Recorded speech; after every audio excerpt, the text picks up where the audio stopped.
So what is going on with this whole Texas and THC and the whole devil's lettuce and going back in time and old fogey boomers running that state? Well, let's get the facts straight. First of all, Texas has not enacted a complete ban on all forms of sex toys. THC. It's getting distracted on which video I was doing. You can Google that one on your own. It has severely restricted access to many THC products, especially those derived from marijuana, the devil's lettuce. The state's approach has significantly negative consequences in various areas. So let's break it down here. Some key issues with my lovely 2 cents, which you all have come to love over the years. So, criminalization and legal confusion. Inconsistent enforcement. Texas law enforcement varies by county. Can I do a video in peace? In some areas, small THC infractions are treated like a major offense, while others are decriminalized or deprioritized. Increased arrests or prosecution. So people caught with THC, even medical grade, trace amounts, may face felony charges, which is life altering for young people, veterans, or chronically ill. Legal gray areas like legal hemp derived cannabinoid like Delta 8, etc., has been a subject of ongoing court battles. So businesses, consumers face legal whiplash, not knowing what's legal from month to month. So this is the major inconsistent part right out the door. Barriers in medical access. These are some key things I'm saying that it's just negative consequences to what Texas is in the process of doing. Now again, as of now, it's not enacted a complete ban on all forms. I'll go keep watching. Barriers to medical access. Texas has an extremely limited compassionate use program allowing very low levels of pretty much useless low levels, like -1%, for only few conditions like terminal cancer or epilepsy. This leaves out millions of others with chronic pain, PTSD, anxiety, autoimmune, etc., who could benefit, who's been historically known to benefit. Research has proven to benefit. Patients often have to travel out of state, which turn into illegal marketing. This is just a joyride, a happy news for the cartel. And where is Texas? Third major thing, economic loss. States with legalized THC have billions in tax revenue and job creation. Texas is missing out on tax revenue for schools, roads, public health, wherever they would choose to put the taxes. Thousands of jobs that could be created, new business opportunities, particularly in biopic entrepreneurs who've been historically targeted in the war on drugs. The fourth thing is public health concerns.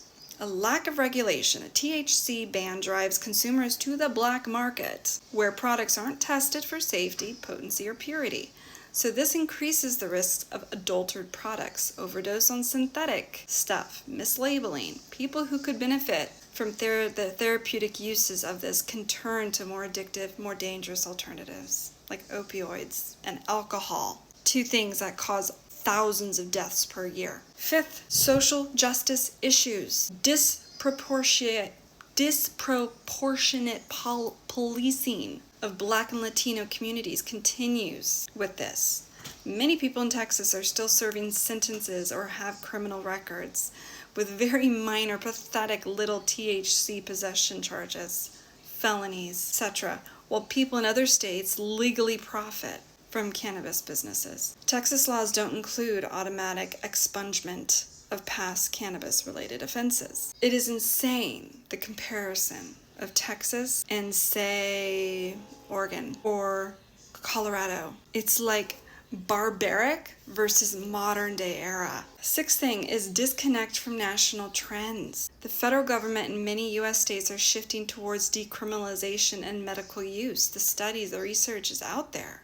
You can't deny it unless you're a freaking boomer who refuses to evolve mentally. The federal government and many U.S. states are shifting. Texas' hardline stance isolates it from national research funding. Private public and private health partnerships, and interstate business opportunities. It hurts tourism, interstate migration of young professionals. So whose pockets are being filled by this decision? Boomers. I'm sorry for all the good ones out there, but clearly corruption at the highest, at the freaking highest.